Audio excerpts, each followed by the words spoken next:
Hi, I am Stephen McLean, the host of the Finance Leader Podcast. This week on the podcast will be an encore episode from the first season. It is about building trust.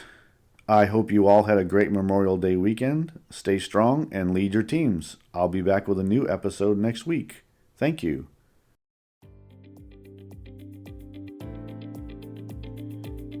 Welcome to the Finance Leader Podcast. I am your host, Stephen McLean. This is the podcast for developing leaders in finance and accounting. Again, my desire for this forum is that this is going to be a place for finance and accounting professionals to grow our leadership skills, because we definitely work in a complex world with very tight deadlines. On this episode, we are going to talk about how to build trust, because once trust is lost, it's hard to recover. It takes time, and you may never get it back. You can try harder and do extra, but it's going to be very difficult once others lose trust in you. I think you need to do a continual self-analysis, how you go about building trust in your team, and then recognize and apply that if you do lose trust, that you don't do those things again. As a leader, you are being watched every moment and being judged. It may be a silent judgment, but you are being judged. What happens to a team when no one trusts the leader and no one trusts each other? The team definitely performs poorly. You're not going to get the best out of people. There's not really going to be an incentive to take a risk or do anything above what is expected every day. Trust is the glue that's going to keep your team together. It's the glue that bonds you to your boss, to the senior leaders above you. Once they lose trust in you, you're not going to be effective. You're not going to be able to get anything done. They're not going to give you any special projects. They're not going to give you anything to get ahead or any opportunities to move forward in your career in that organization. Same thing if you lose trust with your team members, they're not going to do the best for you. They're not going to take any risk. They're just going to do what they need to do at a minimum level to get the task done. They're going to be in protection mode. They're going to look out for themselves. You're going to risk high turnover on your team. There'll be some that will stay. They'll just come in, get their task done, and leave. They won't do anything extra for you. They'll just meet the deadline, meet the minimum standard, and they'll move on. But your high performers, they're just not going to tolerate it. They're not going to deal with it. If they can't trust you, they're going to move on, and they're going to find another opportunity, and then you're just going to be stuck with a team of just mediocre performers who don't really care whether you're trustworthy or not. They're just going to come in, do their stuff, and get done. Trust is the daily expectation that we will all act ethically within our human relationships. Trust is expected above all else. If you lose trust, you will lose your team. I want you to think back to a time when you did not trust a manager or senior leader that you had. How did it affect your performance or potential for staying with the same company? How did you feel dealing with a senior leader that didn't quite do what you expected them to do as far as the relationship you had, the trust that you expected? How did you feel about sticking your neck out for that individual or putting your best effort in? Most of the time, if a senior leader consistently doesn't show that they are trustworthy, then you're going to be very cautious around that person. You're not going to give them your best or give them an insight, or you're going to be very guarded with what you tell them and how you approach them. If you're working on a project with them, you're going to be very guarded when you go to present a project, because you don't know what angle they're going to take in the presentation. If they've showed consistently that they won't back you up, or they steal credit for an idea, a number of other ways that you can lose trust. So that's the same thing as we approach our own team members who are looking at us.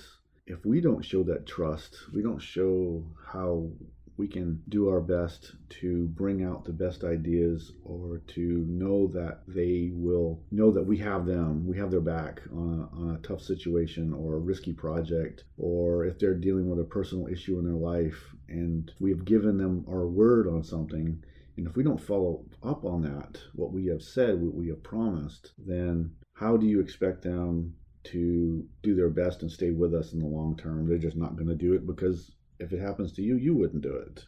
That's where we come to behavior and expected actions of yourself in a leadership role that you have. This is where we come to the expectation for you within the role that you have as leader, that we must personally set the best example of character and work ethic. We must be consistent. We must have honorable behavior. We must treat people well. We must live up to the word that we have said, the promises that we have made. We must live and operate every day with a high level of integrity. That is, if someone comes to you with a problem or an issue, that we hold that trust. We don't share that information with others. That person has then opened themselves up to us and maybe need some help solving a problem. We don't go then spreading that news around to everybody. That's what I mean by having a good integrity, good honorable behavior, and we must be consistent with that every day, every moment, every interaction we have with our team members.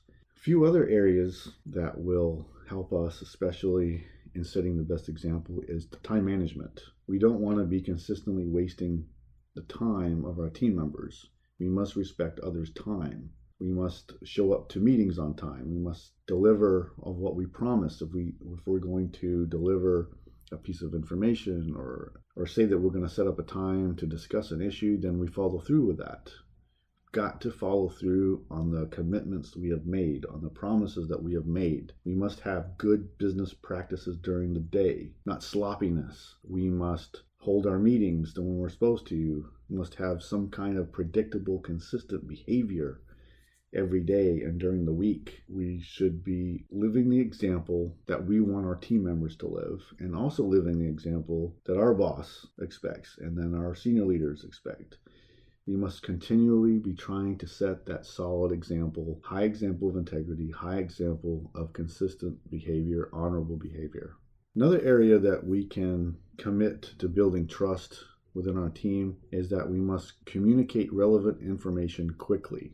Some people in leadership roles hold on to information because it makes them feel powerful, makes them feel like that they have something up on the rest of the team or their peers. And some people believe that it gives them an edge or an advantage, that by knowing certain pieces of information within the company, that they can use it to divide up people or maybe pit people against each other. These are horrible practices. These are done by people with no integrity, no honor. And we're not going to do those things. I want us in this finance and accounting community to not do those bad practices. We need to learn to share relevant information quickly so that our team members know what's going on. They can then use the information that they have in solving a problem that they may be having for the company on a project team, routine tasks that they have. If we know that something is coming down the pipeline that's going to affect a project, then we need to share that information. Now, I know that there's some sensitive information that can't be shared, or the timeliness is critical to when we share it. We've been told that, in advance an announcement's going to come out in a couple hours. That's critical, then we need to hold on to that information. And I completely understand that. And also, for those of you who are working in public companies, releasing of information is critical so that you don't violate some type of SEC rule or some kind of other regulatory violation. I completely understand that. But when we share information quickly, it builds confidence and trust for our team members because they know we're not withholding something. Team members will start to, in their own minds, try to figure out if you're withholding information from them. Something that's affecting the teams, something that's going to affect the performance of the team, or the integrity of the team, or even withholding critical assumptions or facts on a project. If they feel that you're withholding that information, they're not going to trust you. So that's why I encourage managers, as much as you can, push information down to your team members as quickly as possible. Anything relevant, anything that will affect a project, anything that will affect reporting that goes on, anything that affects their normal everyday rhythm of tasks. Share that information and you're going to get more respect. You're going to get more trust. They're going to know that you're doing everything you can to give them the tools and the information necessary to do their jobs even better. And they're going to come back and they're going to give you even more effort. Another area that will help build trust within the team and also build trust across the organization and up and down in our chain of command is that we must deliver results within the deadlines. You will lose credibility with your boss and senior leaders if you can't deliver results, if you can't meet deadlines. That's the same thing for your team members. If we're working on a team project, even individual tasks of your team, if they can't meet their deadlines because something that you have done or promises that you have made and they can't deliver on their deadlines, then you're going to lose trust on your team. So that's why I continually to encourage, be consistent and know achieving those results that you're expected, complete the tasks that are required, and meet your deadlines. And that way you won't be losing trust in that regard. You're also going to lose respect across the organization with your peers if you can't meet, if you have tasks that require sharing of information across the organization to your peers.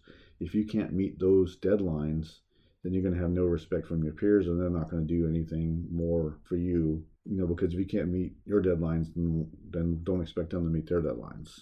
This last area that we're going to talk about when building trust on your team is about being fair and unbiased in how you treat your team members. I would say of all the things that we've talked about on this podcast episode, this is probably the most critical. How do you treat your team? And do you treat each team member fairly? Everyone has filters and see the world through a certain lens.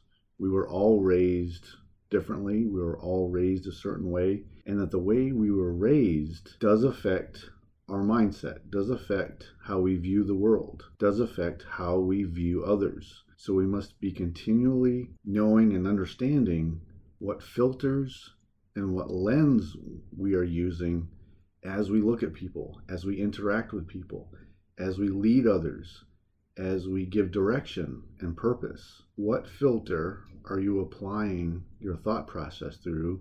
What filter are you using for the input that's coming into your mind? How are you viewing people? Are you viewing each team member fairly? Are you favoring one over another? And a lot of this may be unconscious. You may not be realizing you're doing it. That's why you must be more self-aware of how you're interacting with others, how you're viewing others, your body language towards people, how you're interacting, how you're speaking, tone of voice. Are you making eye contact? Come and ask you for something. Are you treating them fairly? Are you viewing someone differently over another? And again, once you become self-aware and you acknowledge that you have a filter, you then can ensure you are treating everyone fairly, that you can start to see how you talk and how you act and how you interact affects the team that you have. We must treat everyone the same. We must give everyone the fair opportunity to perform well. We must give everyone the same tools.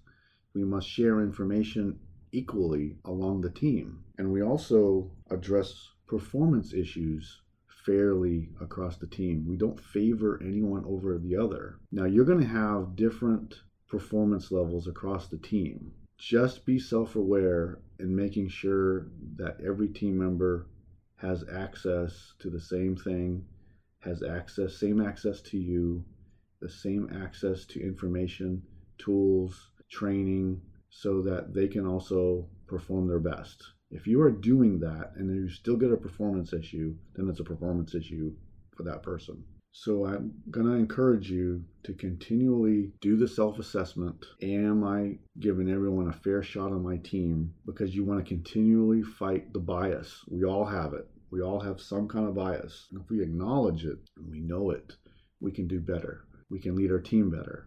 We can ensure that we're giving opportunity to everyone to excel on the team and in the organization.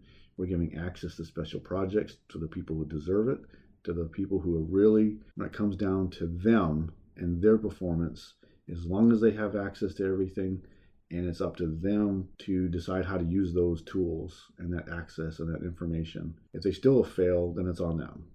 But you're going to make sure you're doing it. So I want to encourage you. Self-assess. Be more self-aware. Watch what you're doing. One of the things that I learned several years ago when I was trying to become more self-aware was my listening skills. I worked hard at more active listening, changed my body language, changed how I view people or how I look at people. And I give them that equal access. I'm listening to them and I'm not being flippant about what people are saying.